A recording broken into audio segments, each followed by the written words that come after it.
Hello, everyone, and welcome to the latest lecture organized by the Armenian Genocide Research Program of our Promise Armenian Institute at UCLA. My name is Professor Ann Karagosian, and it is my privilege as the director of the UCLA Promise Armenian Institute to welcome you to this event. We are also delighted to welcome our speaker, Mr. Ekrem Yener, who is currently enrolled in graduate studies at Istanbul Bilgi University, who will provide a lecture for us entitled Construction of the Armenian Genocide Denial Narrative. Ekrem's lecture will explore the ethnic cleansing policies implemented by the Committee of Union and Progress Administration in the last decade of the Ottoman Empire, with a specific emphasis on the roots of Armenian genocide denialist discourse and its construction as part of the official Ottoman state narrative. As I mentioned, this event is organized by the Armenian Genocide Research Program of our PAI at UCLA and its director, Dr. Taner Akçam. The event is also co-sponsored by the Ararat Eskidjan Museum and the National Association for Armenian Studies and Research, or NASR. And on behalf of UCLA, I would like to acknowledge our presence on the traditional, ancestral, and unceded territory of the indigenous Gabrielino Tongva peoples. It is a privilege for our institution to acknowledge the history of the land on which we are established. Before I introduce Dr. Akçam, who will formally introduce our speaker, let me mention a few procedural items. First, let me note that this event is being recorded for future viewing on our UCLA Promise Armenian Institute YouTube channel, and in fact is visible now on YouTube as well as here in our Zoom webinar. Second, for those of you who are watching via the Zoom webinar platform, if you have a question, we ask that you pose it in the Q&A window by clicking on the green button at the bottom of your Zoom screen and typing in the question. Please be sure that your question is clear and succinct. We will try to cover as many questions as possible today. And again, for those on Zoom, in the unlikely event that the Zoom webinar drops for any reason, please just connect right back to the same link, as it will put you back into our Zoom session. And now it gives me great pleasure to turn the event over to our inaugural director of the Armenian Genocide Research Program within the Promise Armenian Institute, Dr. Taner Akçam. As most of you are aware, Dr. Akçam came to us several years ago at UCLA and has energetically initiated a series of research projects, conferences, lectures, and scholarly partnerships. Taner came to us from Clark University in Massachusetts, where for many years he was the Kalustyan and Mugar Professor of Modern Armenian History and Genocide at the Strassler Center for Holocaust and Genocide Studies. And as most of you are aware, Taner is widely recognized as one of the first scholars of Turkish descent to write extensively on the Ottoman Turkish genocide of Armenians in the early 20th century, and is one of the world's most prolific scholars currently pursuing research in this important field.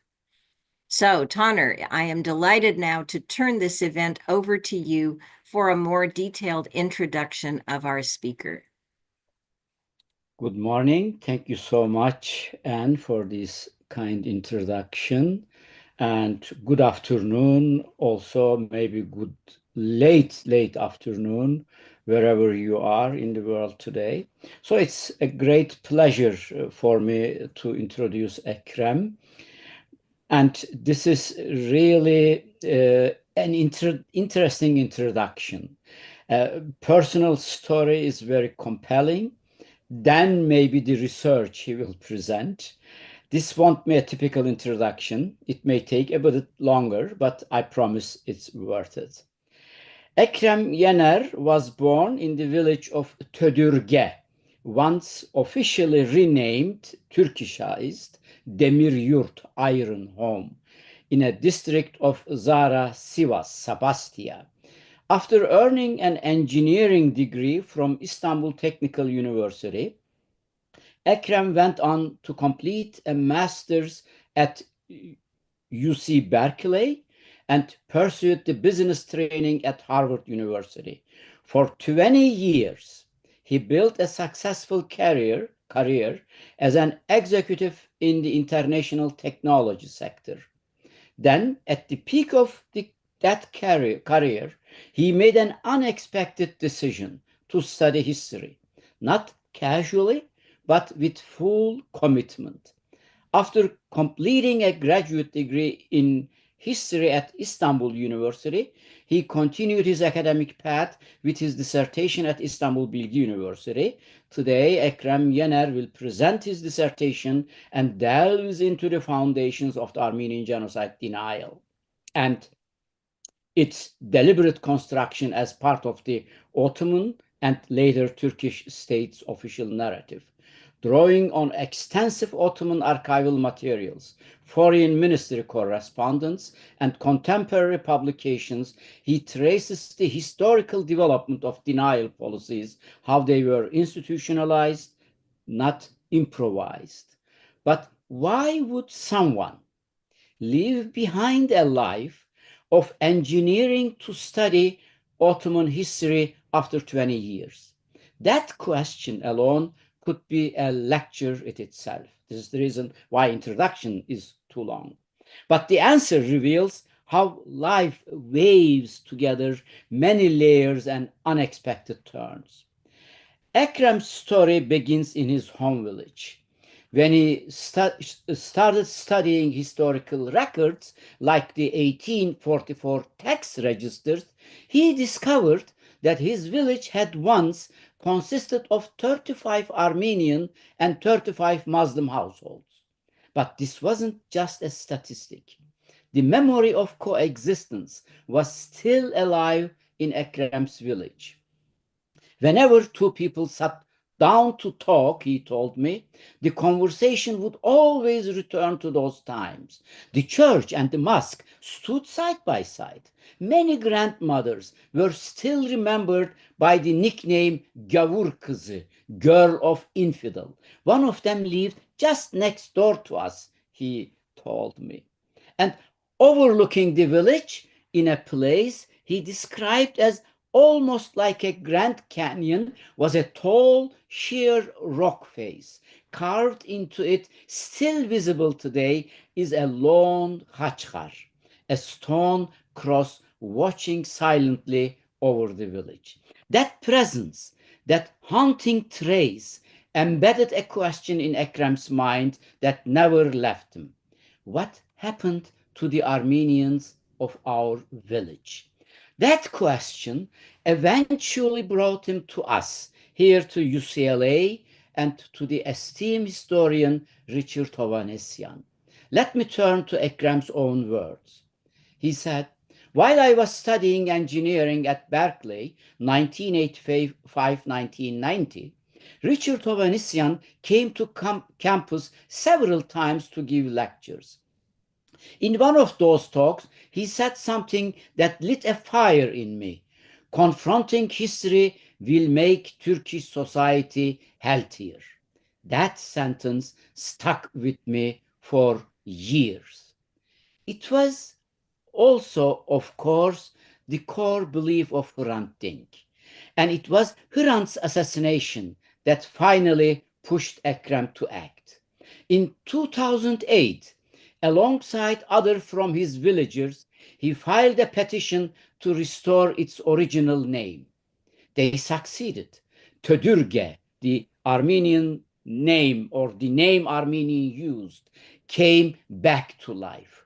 And from there, Ekrem began his new journey to understand the past, to reclaim the silenced stories, and to contribute to building a more just society.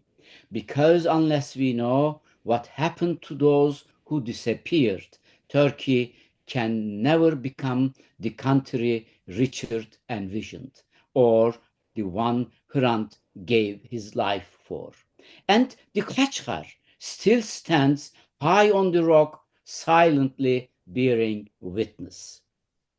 Dear Ekrem, thank you for sharing your story with me and for allowing me to share it here with our audience today.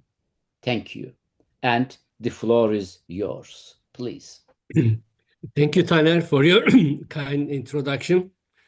Of course, those words are putting me bigger pressure on my shoulders. And I hope my presentation or my lecture will provide the people will meet the expected results from the lecture. Well, let me start it then. In the summer of 1915, the Armenian citizens of the Ottoman Empire experienced one of the biggest human tragedies. A tremendous evil crime was committed against the innocent lives of children, women, and elderly. Hundreds of thousands of people lost their lives. Hundreds of thousands of people were uprooted from their lands. They were torn from their lifeblood. The number one question I am trying to address here is how this crime was formulated, justified, and narrated and told to the international community in 1915. I will focus on the period between 1915 and 1918. I am arguing that diplomats were really played a significant role in covering up the narrative and constructing the narrative of this collective evil genocidal crime. The word evil I choose, I am using this word evil because I took it from Hannah Arendt's book, which she wrote in 1961. The name of the book is called The Banality of Evil. When Nazi war criminal Adolf Eichmann was tried in Israel, he defended himself saying that he did not kill anybody and he just did what his office duty required. The Ottoman diplomats were also following the orders coming from Istanbul. And if you ask them what they were doing, probably the answer would simply be part of their official duty. Recently, by the way, historians have turned to seeking the roles of bureaucrats, technocrats, and the ordinary people in understanding what exactly happened in 1915. One example is from one of your PhD students, now Dr. Ümit Kurt. Actually, Ümit Kurt recently wrote a book, A Study of a Turkish Bureaucrat, which was published in Turkish. Is an excellent work, and he needs to be praised.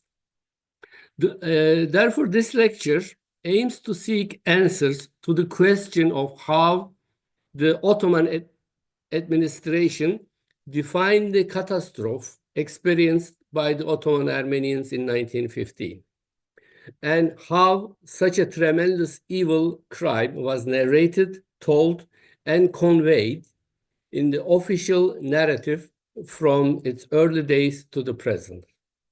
The lecture today also investigates the various stages of this process, the impact of publications, events, and the development and construction of denials discourse during the final years of the Ottoman Empire, during the World War I, and the early stages of the Turkish national movement.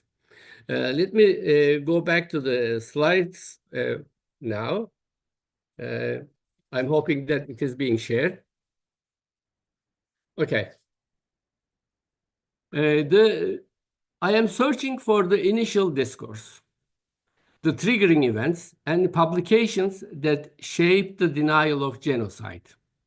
The search delves into how this discourse has been shaped, perpetuated, and disseminated within the newly established republic. Therefore, I will try to answer the following research questions. How were the institutional policies towards the denial of the Armenian genocide formed in Turkish historiography? What roles did the Turkish diplomats play, and how did they, as amateur historians, shape the denialist discourse? How was institutionalization shaped during Unionist administration? What stages did it go through? And what kind of publications and events were effective?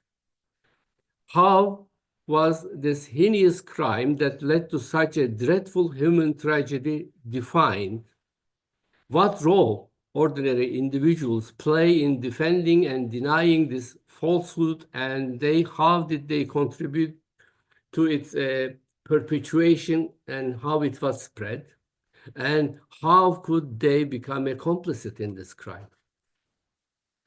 So just a few words about the methodology. Okay. The methodology is how I am going to use or what kind of documents I used for this research. The Ottoman Ministry of Foreign Affairs correspondence and earlier publications, including brochures, articles, and newspaper clippings from 1915 to 1918, constitute the primary sources for this research. Nearly 3,000 pages of documents in approximately 200 boxes relate to the discourse of Armenian deportation. If you people who know the Ottoman archives should know these boxes or files. Sometimes one box only contains one or two documents. Sometimes one box may contain thousands of documents. So therefore, the political correspondence section of the Ministry of Foreign Affairs between 1915 and 1918 was covered, and the archival documentations were evaluated within the scope of this study. The First World War turned into a propaganda war. The propaganda used by the parties in the First World War was also used to conceal the brutality exerted. To win at all costs, the warring parties mobilized their propaganda tools, creating content that depicted the other side as guilty, aggressive, and savage, while attempting to portray their side as oppressed, peace-loving, defensive, and seeking equality. How the narrative of this crime, which led to the extinction of the Armenians, will be conveyed to the world public opinion and the international community has also become a tool of propaganda.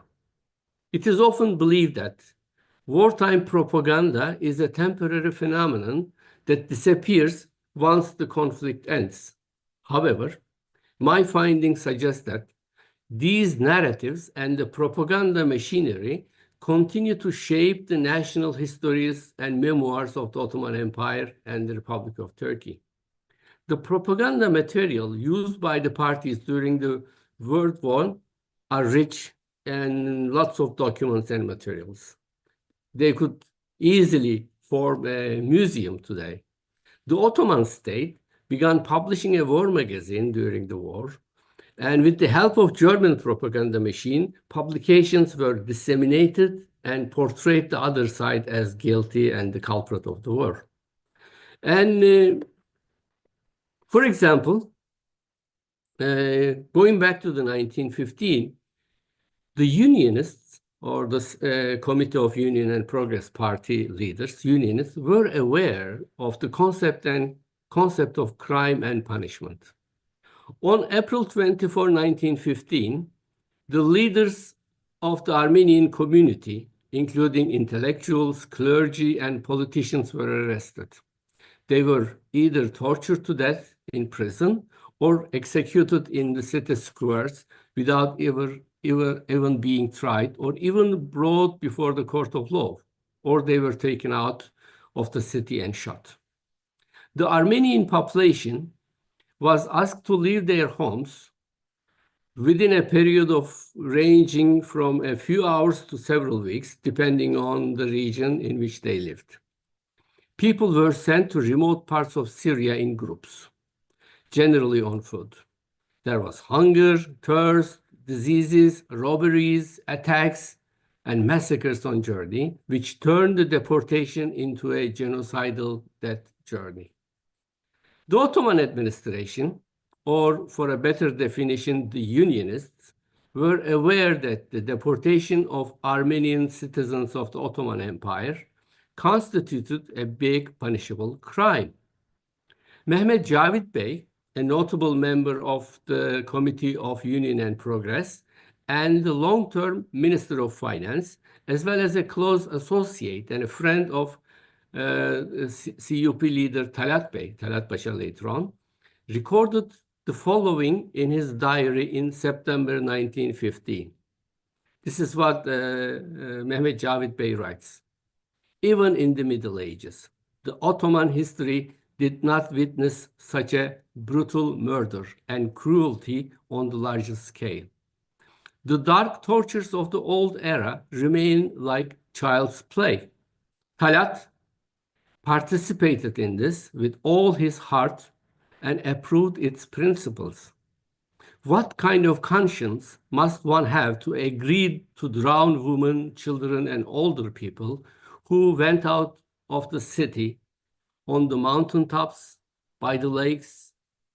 And he finishes his writing with the sentence of Talat will be the target of an Armenian bullet. September 1915 was the date when the above imprints were written. Mehmet Cavid Bey entrusted the written diary to his friend, close friend, journalist Hüseyin Cahit Bey. Hüseyin Cahit did not publish the entire diary, but instead chose selected portions and published them in 1943 and 1946. The sections containing Armenian deportations were censored and not printed. Hüseyin Cahit gave the whole diary to the Turkish Historical Society, which was not to be published for approximately 30 years after his death. The uncensored edition was only made possible and public with 100 delay in 2014. Mehmet Cavid Bey's prediction in September 1915 became a reality in 1921. Talat Pasha was hit by an Armenian bullet. To understand the mentality of the Ottoman administrators, or in other words, the Union and Progress Party leaders in 1915, and also to find the answers to the question of what happened in 1915, historians have turned to the memoirs of the Unionists. Memoirs written 30, 20, 30, 50 years after 1915 are generally defensive accounts written to justify the crime perpetrated in 1915. Among these, we came across only one diary that is not a memoir, but the portions of this memoir was kept secret for 100 years and only made public recently. Therefore, Mehmet Cavid Bey's diary is important. We do have 4,000 pages of diary covering the war years, and the CUP administration require further diligent academic study. Let me go back to my original academic work of how deportations and its genocidal results were defended by the Ottoman administration, how this narrative was constructed for international community.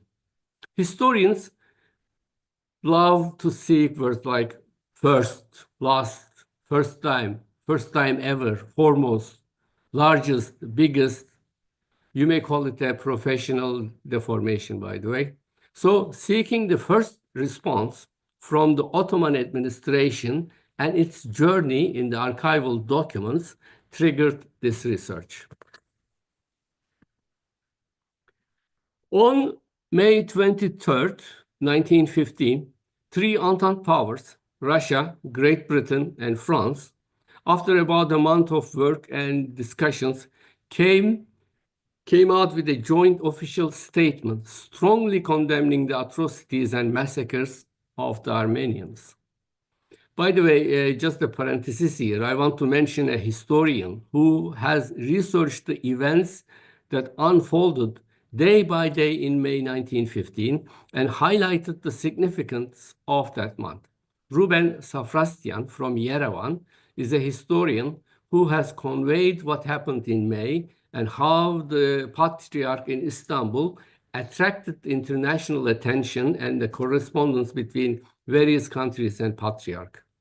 This crime, committed against the Ottoman Armenians in the summer of 1915, is the first time in history that a crime was referred to as a crime against humanity in an international memorandum. The English version of this memorandum used only these fresh crimes committed by Turkey, while the French version used these new crimes of Turkey against humanity and civilization. As a neutral state with diplomatic relations with all parties, United States could deliver the declaration to the Ottoman government. U.S. Ambassador Morgenthau, delivered the statement on June 3rd to Said Halim Pasha, then a Grand Vizier, as well as the acting Minister of Foreign Affairs. In the meantime, it is worth drawing attention to this, by the way. In general, due to ease of access, the note sent by the US State Department to the American Embassy in Istanbul is usually referred to by historians as the note displayed in the middle of the screen today. Actually, here, the official document given by the American ambassador to the Ottoman government is on the right, and it is seen first time probably here. This document is available in the Ottoman archives. The Declaration of Allies created legal basis for punishing the perpetrators of crimes of all the deportations, as it was emphasized that the government of the Allies would hold all members of the Ottoman government individually responsible for the Armenian massacres. The declaration was published on May 24th. Coverage of the New York Times on May 24th, 1915 says, Allies punish Turks who murder. The Ottomans responded on June 5th, 1915, with the first denial discourse, which we can define the core of denial. The Ottoman administration provided this document, a 4-page defense to an international news agencies on June 5th, 1915. The text responding to the accusations of the Allied powers was sent to all embassies and Ottoman diplomatic missions, with instructions to circulate and print it in local newspapers as well. The first reflection of the Ottoman Empire's response to the Allies was seen in the Bulgarian media. Ottoman ambassador Ali Fethi Bey will become a prime minister later on during the Republic.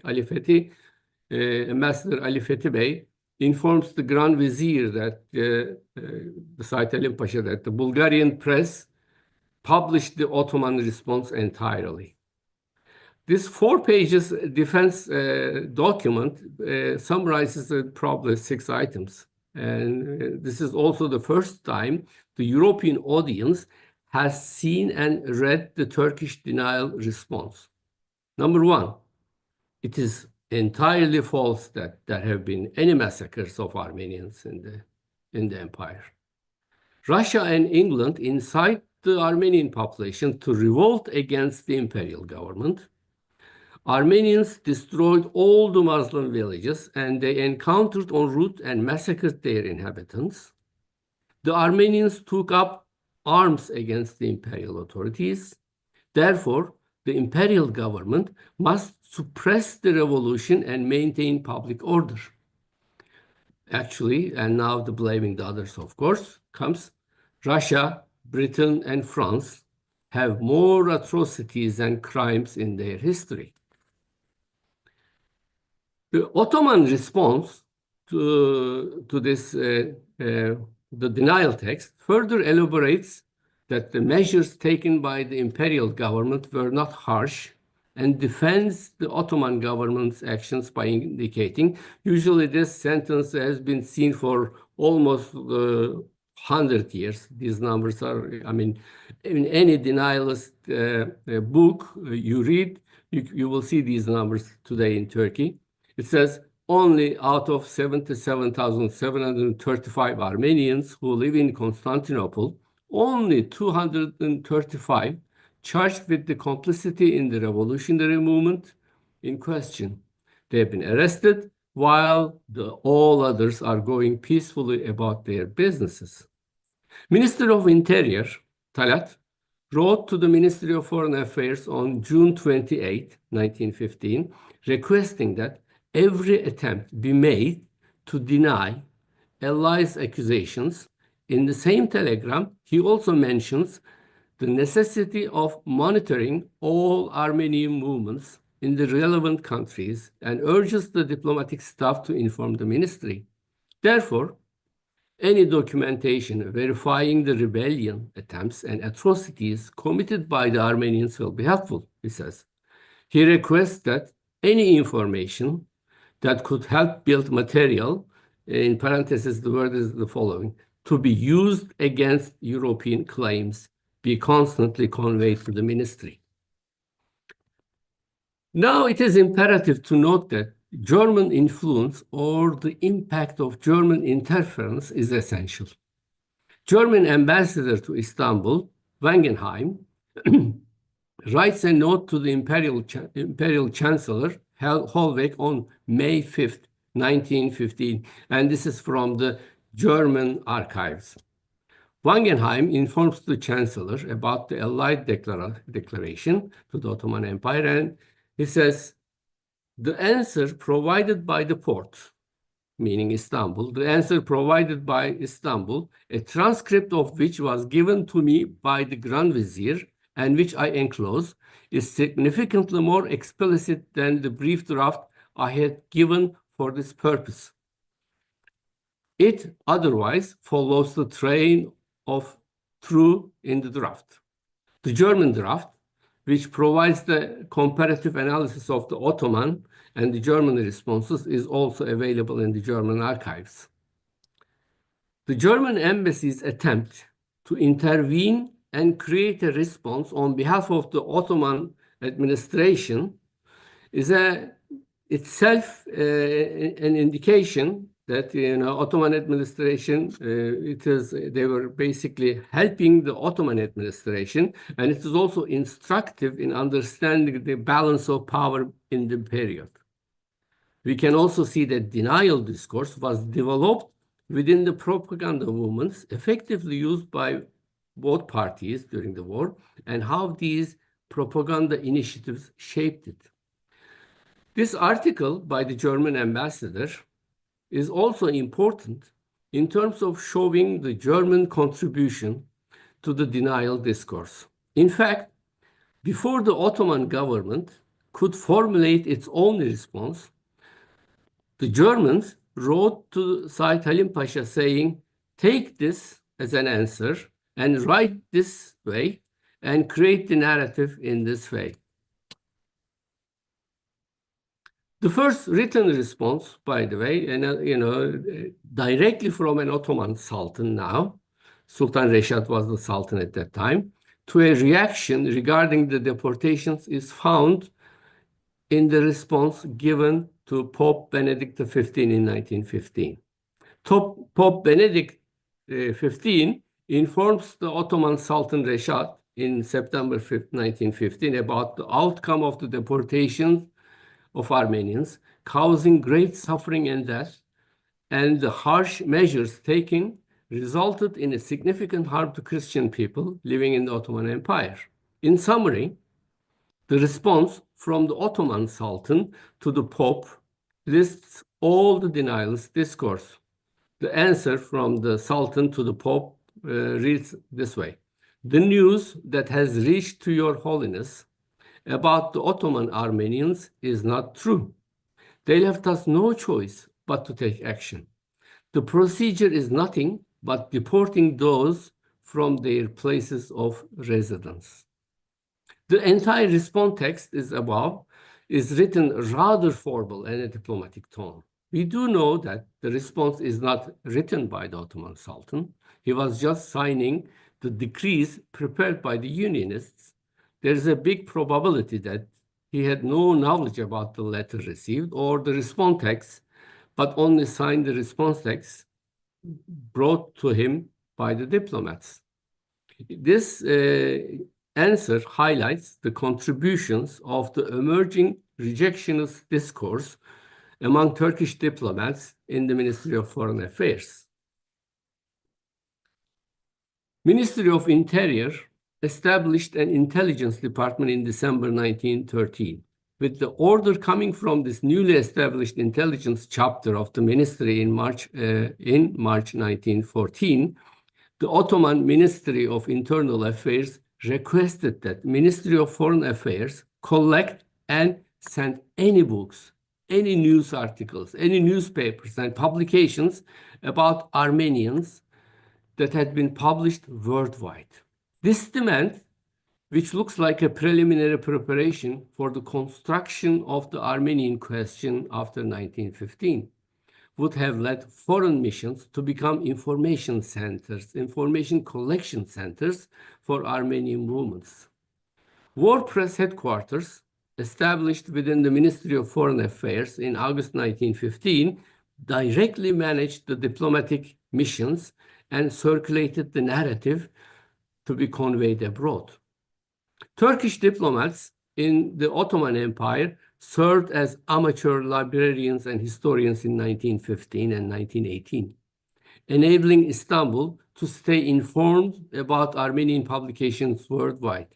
In this context, by the way, Ottoman archives constitutes an excellent source of studying Armenian publications and Armenian movements of early 20th century. The Ottoman Foreign Ministry archives reveal that Ottoman diplomatic missions in Geneva, Bern, New York, Berlin, Vienna, Sofia, Washington, Stockholm, Bucharest, Amsterdam, Athens, and as far as Jakarta, Indonesia, Jakarta used to call then Batavia, made intensive efforts to circulate the Ottoman response, but ultimately failed. Istanbul flooded automatic diplomatic missions with requests to publish and distribute the response text so that a wider audience could hear it. In a telegram sent by the Ottoman Ministry of Foreign Affairs to its embassies in the summer of 1915, diplomatic missions were instructed to take precautions against accusations by the allies in each country. One word in the telegram is so unique since it is being used today as well.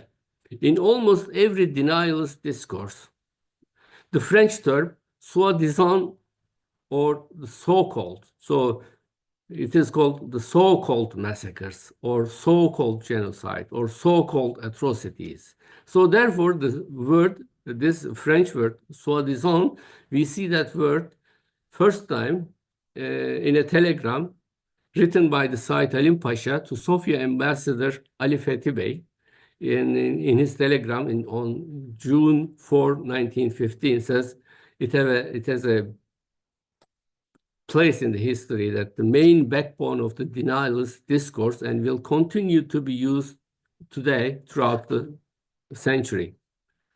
The denialist discourse always brings the adjective so-called, soi-disant, in front of massacre or genocide to ignore or neglect the reality. The summer of 1915 also saw Ottoman embassies functioning as intelligence gathering centers for Armenian activities. As a side note, by the way, it is worth mentioning that in this context, the Ottoman archives can also serve as a valuable source for Armenian researchers to locate a wide range of Armenian publications during that period. Among diplomatic missions of the Ottoman Empire, the Geneva Consulate has a distinct place in creating a discourse, forming a denialist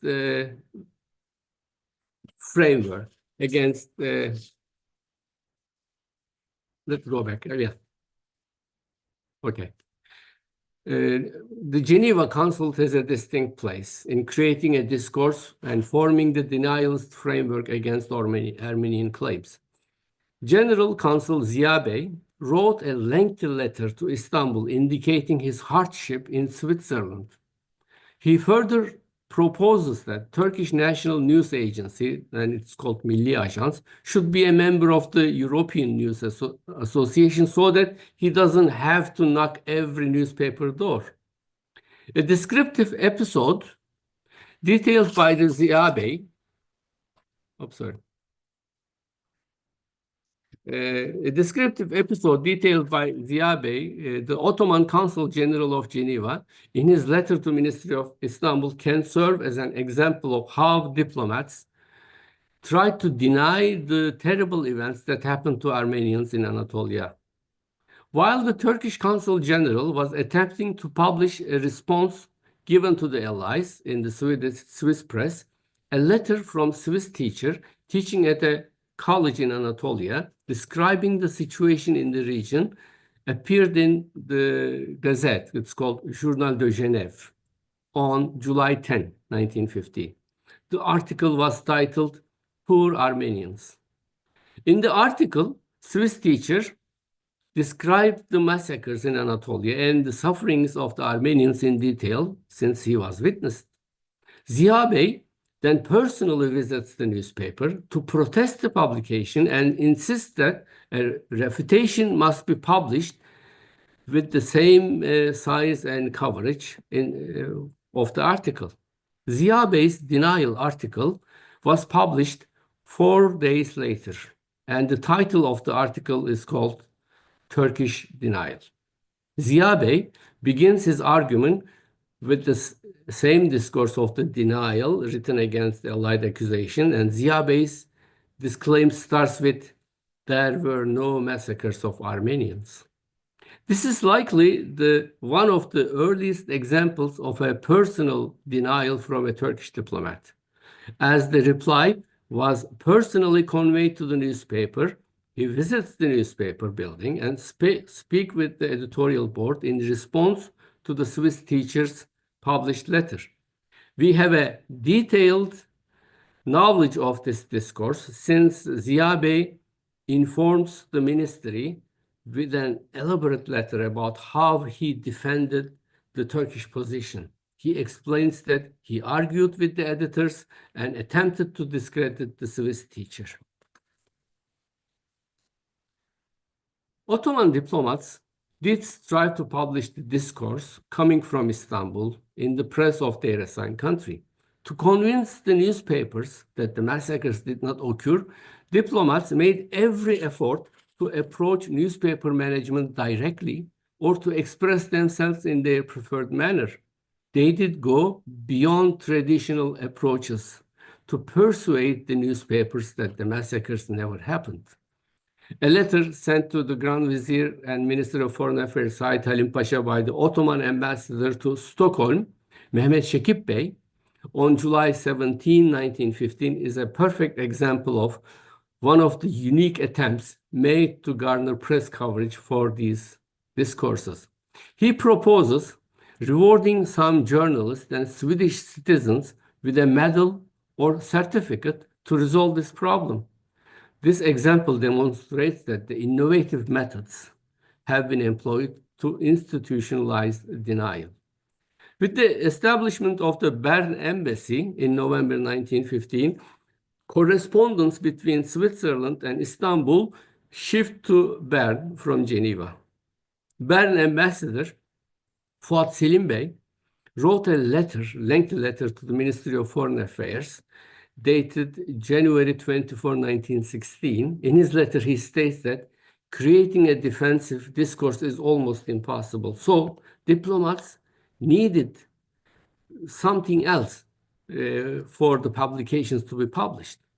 Diplomats appear to have entered into a great struggle to have the newspapers publish that the Armenians were not subjected to the massacre, but were more displaced for the sake of the country's security.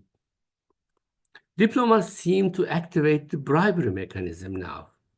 For example, Fuat Selim Bey, Bern Ambassador Fuat Selim Bey states that for the articles to be published, he needs to pay the editor of the Revue Politique Internationale magazine, and the payments must be made to Mr. Vali, the editor, and payments must be done interruptedly at least end of the war. So bribery mechanism is also working to publish the Turkish point of view in those magazines and the journals. So back to the Germany's involvement in denial. I really I feel this telegram is important. I know that Taner has used this telegram in other publications as well, but an encrypted telegram dated February 16, 1916, sent by the Ministry of Internal Affairs, Talat Bey, to the Deputy Commander of the Ottoman Armies and Minister of Defense, Enver Pasha, demonstrates that Ottoman administration's confidence in German support.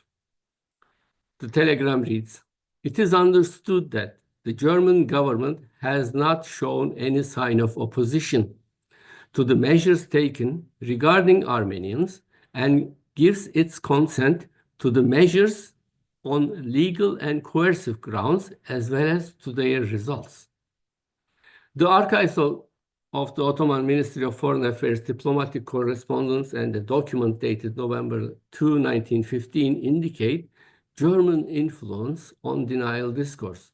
This document is remarkable because it demonstrates how German sources were utilized to deny the atrocities and illustrates how German sources shaped the discourse.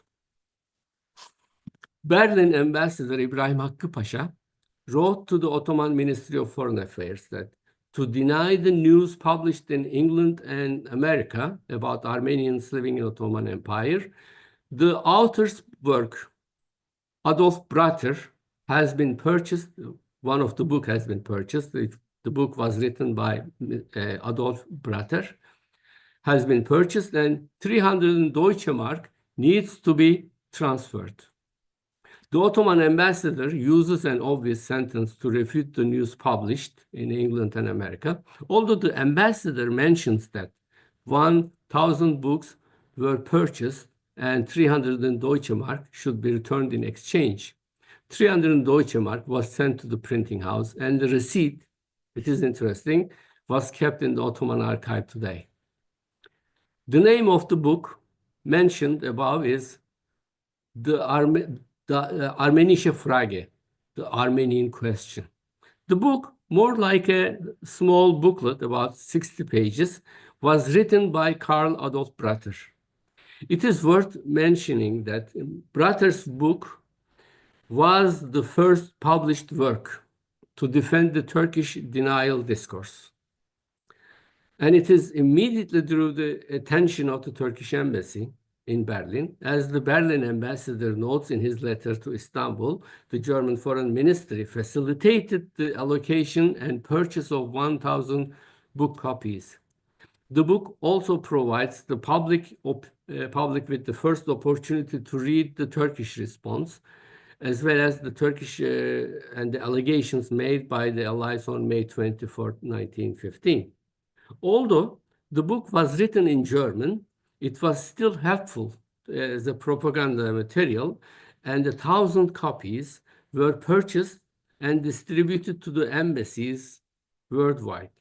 In a telegram sent to the Ministry of Foreign Affairs on 28 December 1915, the Ministry of Interior, Talat Bey, requests the following: urgent translation is requested of the relevant parts of the book, The Armenian Question, which was published in Berlin and discusses the, basically Talat Bey is also asking that this book must be immediately translated into other languages.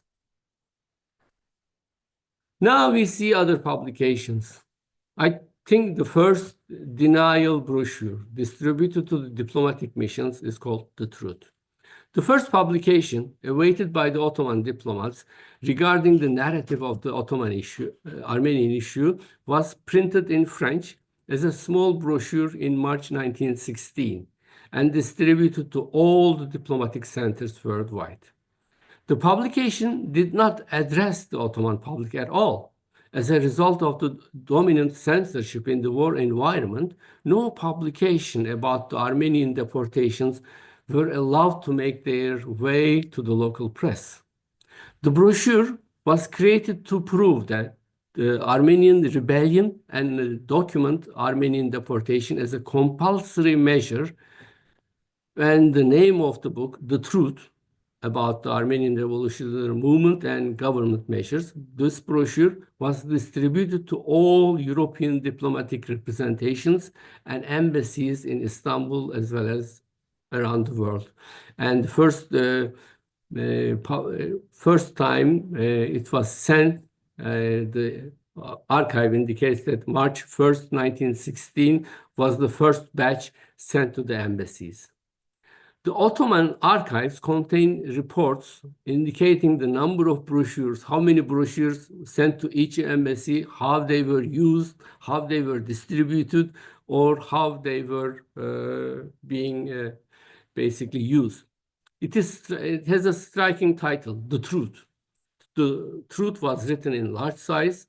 Of course, the book was French, and the French version, the Vérité, The Truth, was written in large size, and diplomatic missions immediately consumed it. And almost every diplomatic mission writes back to the Istanbul saying that new editions were requested. 10,000 copies were printed and sent to Ottoman embassies in Europe. The brochure was the primary source of counter-propaganda material to convey the denialist discourse abroad.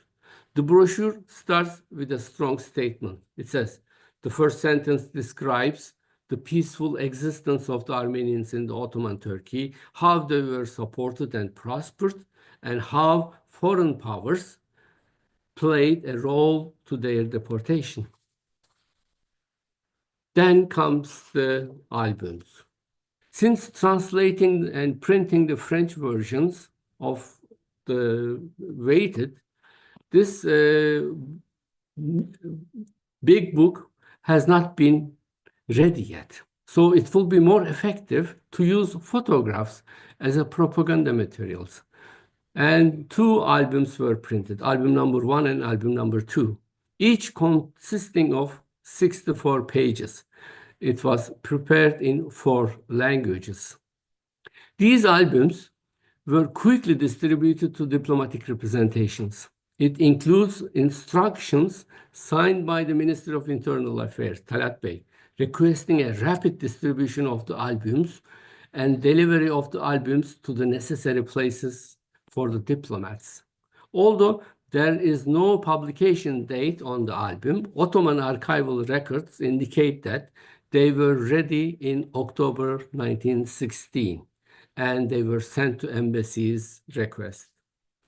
Ottoman diplomatic missions requested the new copy and packages after each batch was consumed. The albums became very popular, showing how diplomats internalized the discourse regarding Armenian deportation. In his dispatch letter to Istanbul, in 1917, February 11, 1917, Copenhagen ambassador Abdülatif Sefa Bey requested the illustrated album containing documents about the atrocities committed by the Armenians must be sent as soon as possible. So these albums, for example, album number 1, begins with an image of a painting printed in Switzerland in 1909. The names of the painting is The Armenian Liberation War.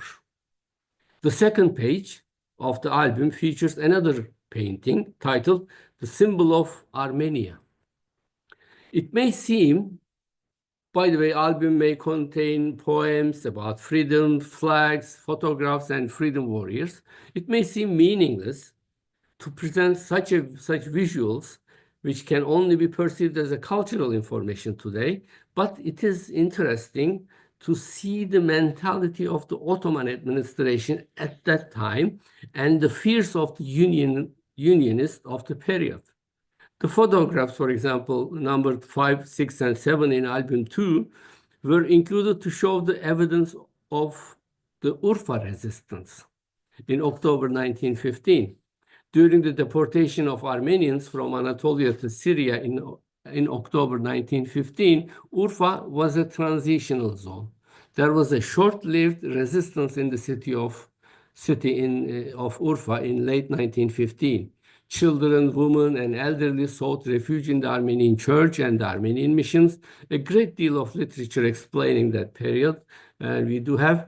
But the document, the album document, is showing some flags and trousers, and saying that these are the proof that they did rebel, and it is definitely a part of the propaganda material.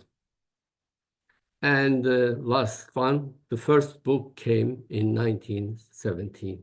This is the book. Today, even today, this book, 400 years later, still is the ultimate denial book ever prepared and then produced and disseminated. Following the first brochure I mentioned earlier, the first comprehensive book from the Ottoman administration appeared at the beginning of 1917. As the origin of denialist narrative of this book was distributed to meet the demands of the Ottoman diplomats as well as the local demands. As the leading reference, publication, and the primary source of denialist literature on the Armenian question, and this would be helpful to examine its publication background and the stages it underwent during the publication process. The central discourse of this book was that Armenians revolted. Therefore, the discourse had to be developed further to document, prove, and repeat the collective rebellion of the Armenians. For this reason, the book's name is selected as The Armenian Aspirations and the Revolutionary Movement Before and After the Constitution. Historians generally state that the date of this book as 1916, but my study shows that it could only be printed in 1917. The details can be read in my thesis, which will be published and available online in a few months. This book, Armenian Aspiration and Revolutionary Movement, was prepared by the Armenian desk of the Ministry of Internal Affairs under the leadership of Esat Bey. Later, his name will be heard, Ahmet Esat Uras.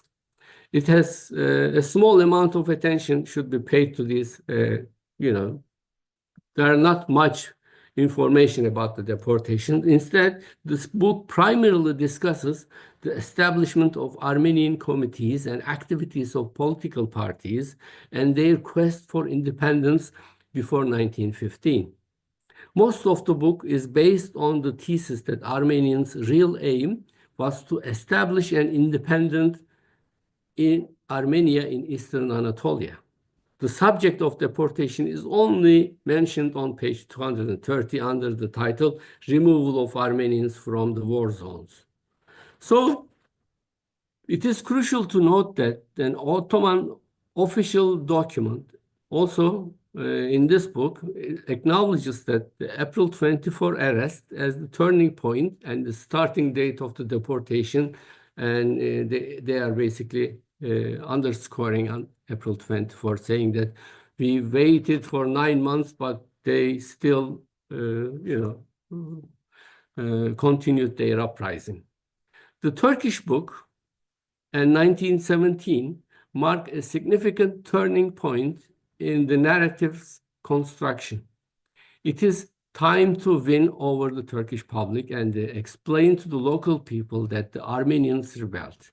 And that is why these things happened to them. A narrative was constructed and published. Turkish versions is sent to schools, army units, the Turkish press, that Armenians were internal enemies, and this was happening to them because of their actions. This publication also served as a message to the Turkish public.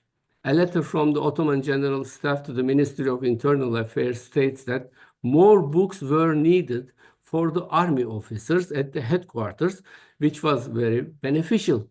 It is understood that the need arises from the desire of company commanders to obtain the book and read it to the soldiers, so that the soldiers, Turkish soldiers, will be aware of the justified reasons of the Armenian deportation.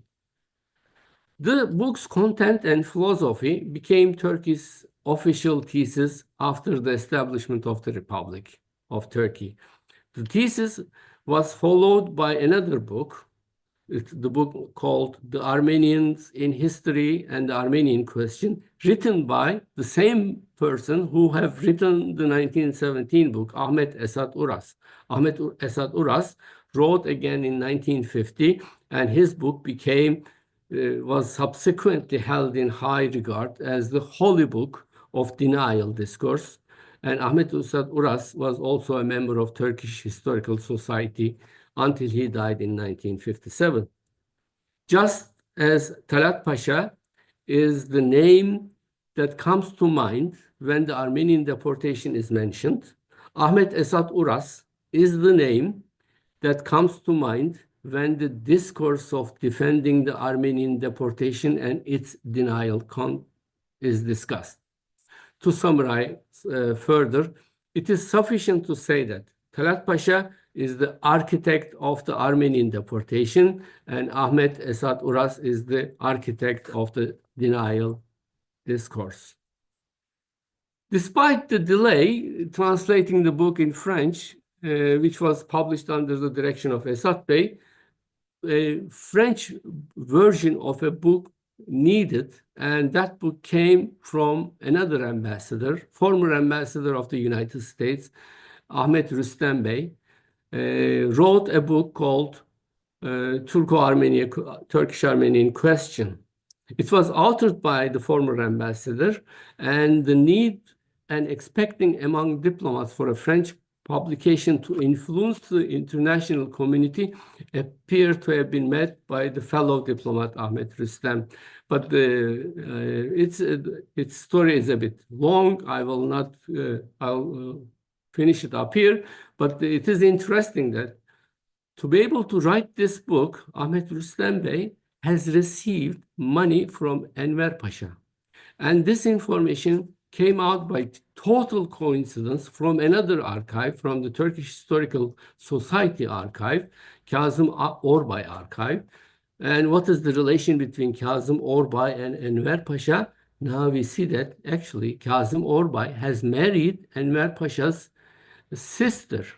So when Enver Pasha's sister dies, all the material of Kazım Orbay went to Turkish Historical Society, and this receipt saying that I took 600 lira from Enver Pasha came out. So Enver Pasha gave 600 lira to Ahmet Rüstem Bey, the former ambassador of the United States, 600 lira to write this book. And the reason, because the book was published in Bern, and our Bern ambassador was saying that we published the book in Sweden, in Switzerland. So with that, coming back to other many diplomats and the correspondences from those diplomats, I may conclude my talk saying that the primary agenda of the Ottoman diplomats during the World War I was the Armenian deportations and attempts to justify the disaster and the tragedy caused by it. Like everyone who commits a crime, they try to hide it or find a justification for it. The Committee of Union and Progress leaders attempted to inform world public opinion that was necessary. Ottoman diplomats became the spokespersons and proponents of this discourse, which was based on the denial of a deliberate criminal attempt against Armenian citizens of the country and the disaster experienced by the Armenians. Therefore, the discourse to be created regarding the Armenian genocide is a foreign policy discourse displaying the image that the national unity is necessary for the survival and well-being of the state.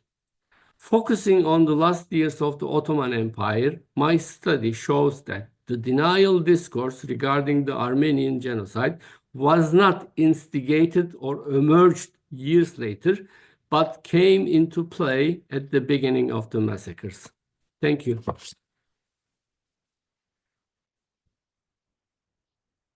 Wow, thank you so much, Ekrem, for this fascinating presentation. And I'm sure when the interested individual get your dissertation, this is my first remark, it will be available on the website of Turkish Council of Higher Education, open to public. Correct. And you can receive this dissertation, download this dissertation freely. And it gives us really an amazing background information how three ministry, the Ministry of Interior, the Foreign Ministry, and the War Ministry, Defense Ministry, coordinated all these denialist activities from the very beginning on. And there is another point that before I post my first question, I thought it's so crucial. I learned this from your dissertation, Ethem, and you mentioned also in your talk, and it might have gotten lost in the details of the discussion. You mentioned the establishment of a special bureau within the Ministry of Interior, the Directorate of Inquiry and Observation, on December 30th, 1913.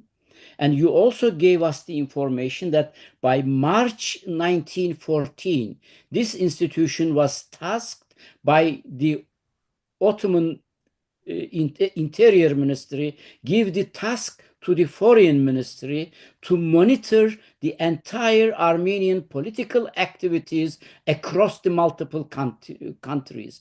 So, I emphasize the date. You have to keep in mind December 1913 and March 1914. It is highly significant that these intelligence gathering operations targeting Armenians were already underway late 1913 and early 1914. And as we all know, this was the period when the Ottoman was engaged in negotiations with the great powers over Armenian reforms. So there was a big joy among Armenians that the reforms are going to be established in Ottoman Empire. So it shows us how double played the Ottoman ruler. So this is really a very crucial information that will change our understanding the genocidal policies also. But putting aside, so my first question before Nanor and Hazmik looks in the question and get us some of them. My question to you is a very simple one. Was there truly not a single level-headed diplomat? Are we to believe that all Ottoman diplomats follow the directives from Istanbul unquestioningly, without hesitation or critical engagement? Okay, thank you, Taner. I mean, this comes back to this Hannah Arendt's study back again, why so many seemingly ordinary people, technocrats, bureaucrats, diplomats, participated in crimes against humanity. But yes, there are some diplomats who basically objected the orders coming from Istanbul. I think one I should mention is the diplomat or the consul general of Buenos Aires. His name is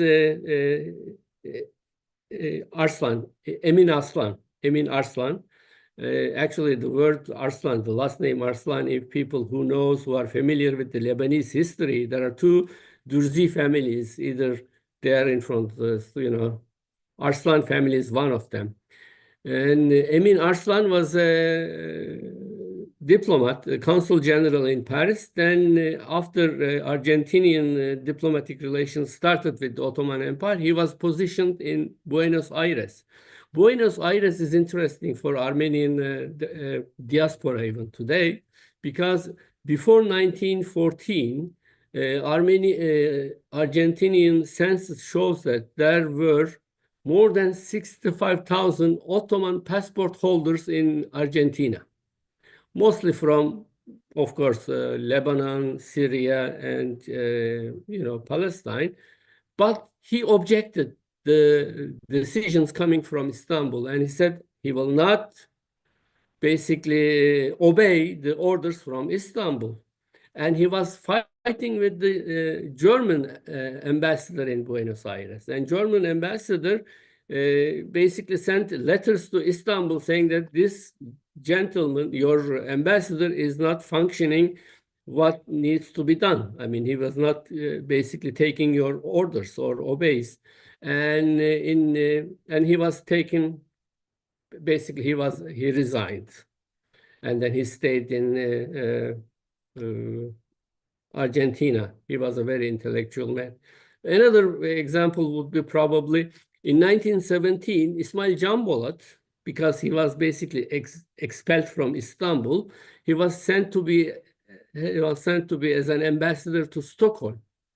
And when we read all the Stockholm papers in 1917, there's no writing, there's no even an answer from Stockholm to Istanbul. Basically, he keeps silence. He stays silent because he was also objecting the entry into war. For example, yes, there were some examples, but mostly what they have done is they have done saying that, that was their duty. But Emin Arslan case is an interesting, and there is an interesting book written about Emin Arslan, and then it is called Between the Ottomans and the Entente by Stacy Fahrenhold, describing the cases behind the Buenos Aires consulate of Ottoman Empire.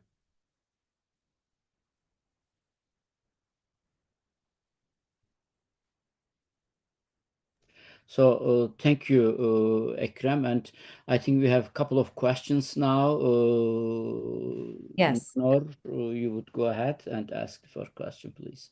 Yes, our next question is asking how much diplomats and officials knew about the real history and the history of the propaganda in more recent years, such as the early 2000s. My feeling is that they knew what was going on. Definitely they knew. Everybody knew what was going on. But again, it was the time, I mean, to be able to understand the mentality of those people, we need to go back to those years. And there was definitely a big fear of the Unionists. And the fear usually triggers atrocities. And more fear, you have more atrocities. And I do believe that those ambassadors and diplomats knew what was going on in Istanbul, definitely.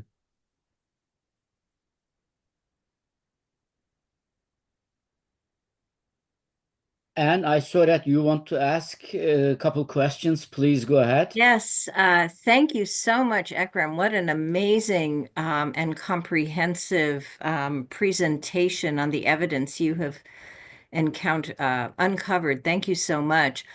I am wondering, there were individuals, diplomats, others from the United States, even from Germany, Henry Morgenthau, Dr. Lipsius, who knew and pushed back against what was happening to the Armenians even in the early stages of the genocide. And Dr. Lipsius has written about this. Is there any evidence that they were aware of these kinds of false narratives that were being published by the Ottoman Turkish government? Well, it is interesting, and that, for example, probably you will find, I mean, those 3,000 documents, some of those, at least probably 10%, talks about Morgenthau. How Morgenthau did this, even after Morgenthau, because Morgenthau, I think, stopped to be an ambassador in 1916. And even there are some cases coming from New York and Washington to Istanbul saying that the former ambassador Morgenthau was delivering the speech in Chicago and writing the exact speech and informing Istanbul. So what I am trying to say that because it was a very intense attempt and following of those people. That's one thing, Morgenthau. The other thing is about the Blue Book, which was published in 1916 in the United Kingdom. To refute the Blue Book, every ambassador writes some proposal saying that we should, write something about this case 29 because there are like 160 cases in the Blue Book, and one ambassador says that case 26 by the Blue Book is not true, and we should form this discourse against this case, for example. So the ambassadors were really almost 24 hours working towards, basically defending some accusations coming from Morgenthau, Blue Book, also Lepsius as well. And there's a huge amount of information in the archives. This is interesting. That's why it intrigued me. It intrigued me to go into the archives, and I am basically inviting all the scholars to come back and work because tremendous information. And every new day, there are new information coming. That's extraordinary to me. Is there ever any evidence that you see of attempts to destroy any of these archives, or they are quite well preserved and everyone knows that they are there and would know if any damage Well, this could is be a done? big question, and I know people are asking Taner as well. But this is my personal opinion. The Ottoman archives easily rank first among the world's archives in terms of both richness and easy accessibility. In the United States, as well as England or Europe, the archives are scattered, and they are either in one part of the relevant state or in the archives on an appropriate institution. They are not centralized, but the Ottoman archives are centrally grouped and classified and open to researchers. And recently we were criticizing that the Ministry of War archives were not included.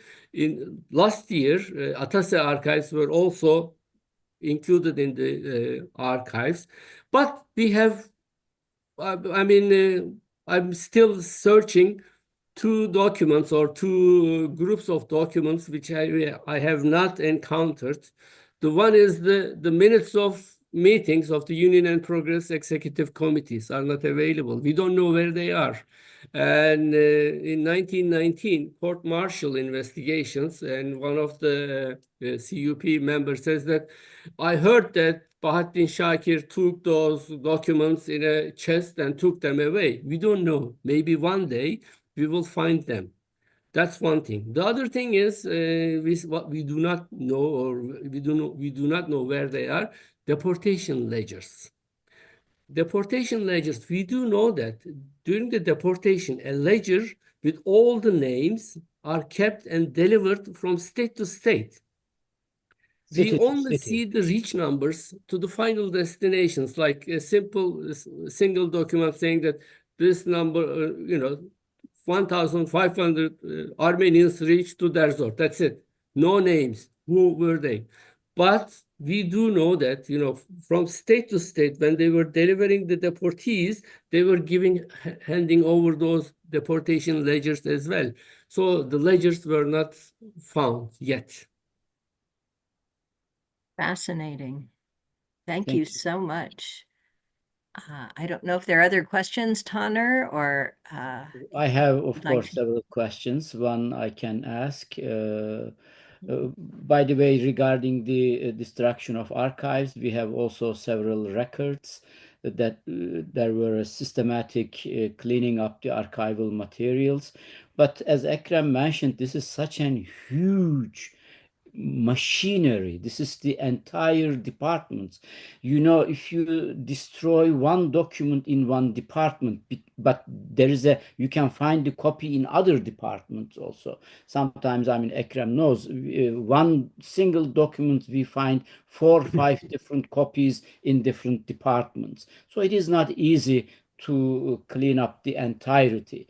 They cleaned up the so-called, what we call it, smoking guns, the direct evidence, but all these other documents that clearly shows the circumstantial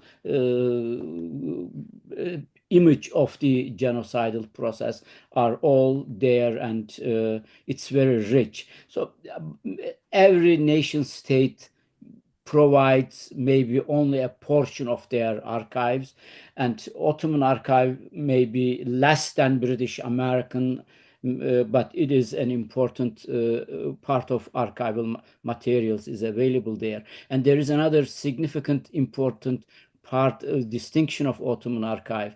Who worked in the British or American or German archives, we know that if you ask any files, they bring you big files with 800, 900 pages. There is no summary of these individual pages. You get 800 pages and you have to go through these 800 pages. But the structure of Ottoman archive is totally different. In catalogs, you read individual summary of each single document.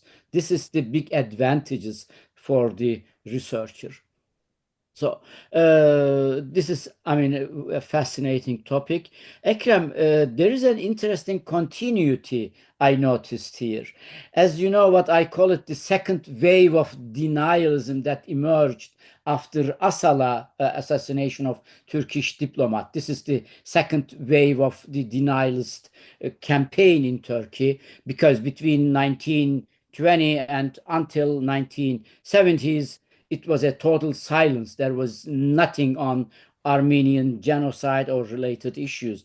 And as like 1915 and onward, after 1970s, in the second wave, the Turkish diplomats again played a major role.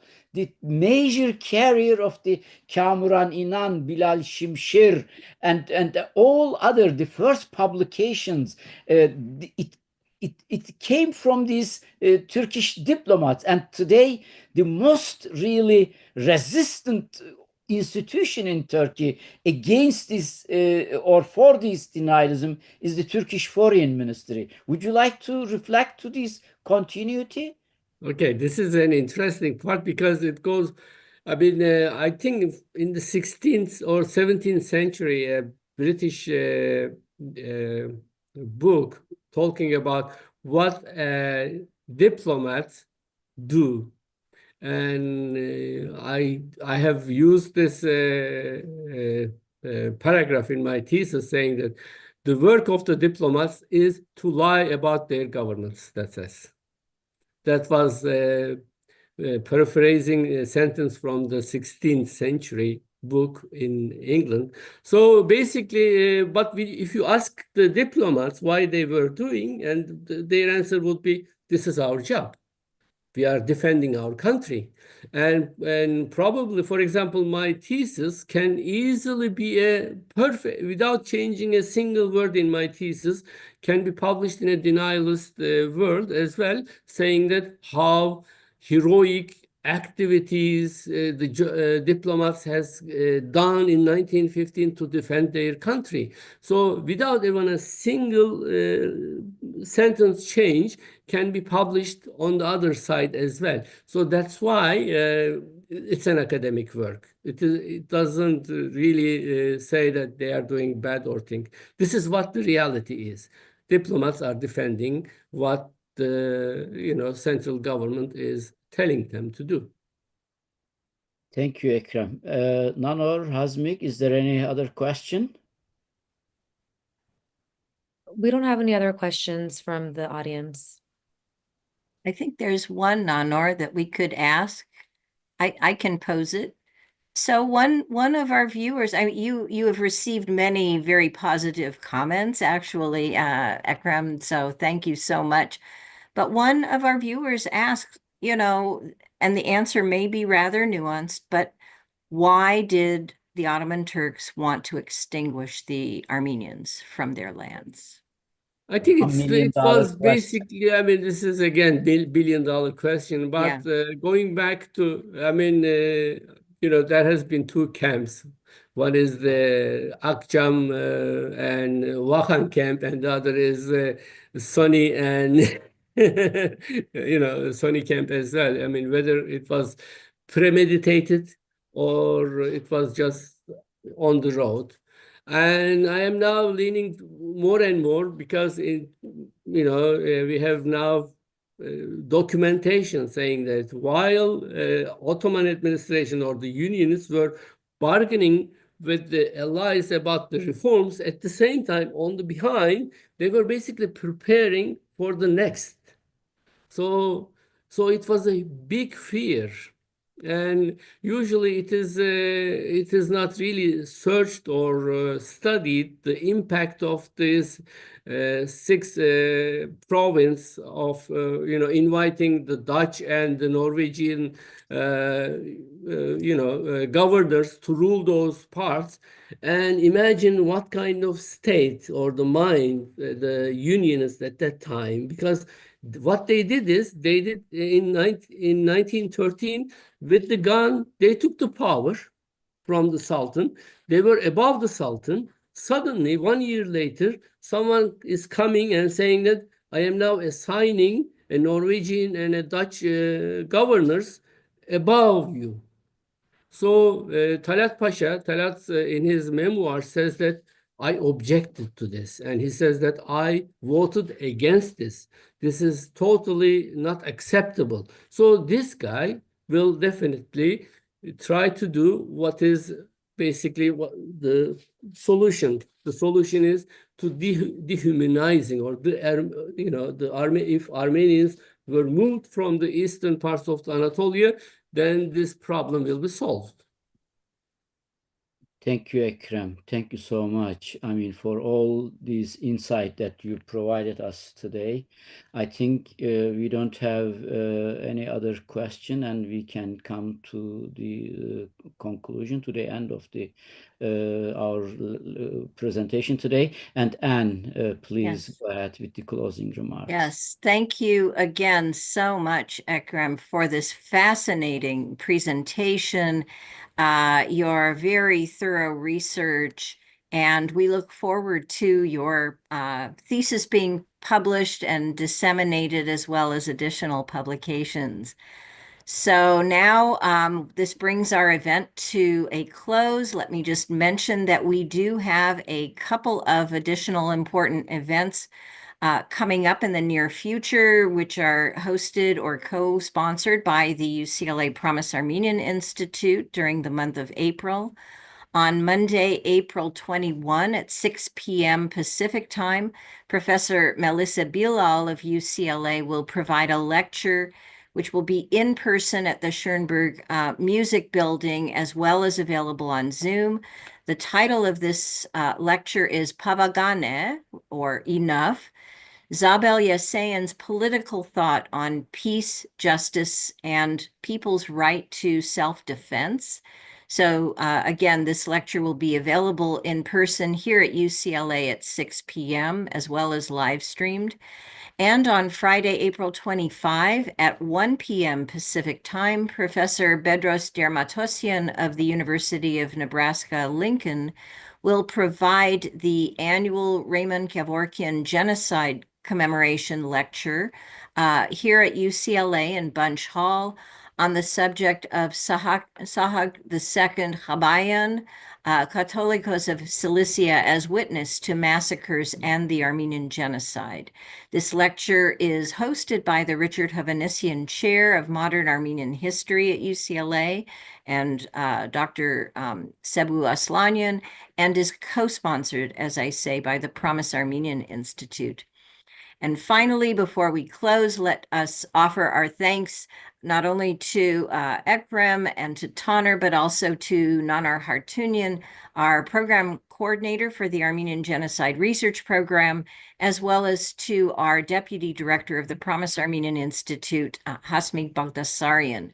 So thank you very much for all of your work behind the scenes, in front of the scenes, and we thank all of you once again for your attendance and look forward to seeing you at future events of the Promise Armenian Institute at UCLA. Have a good rest of the day or evening.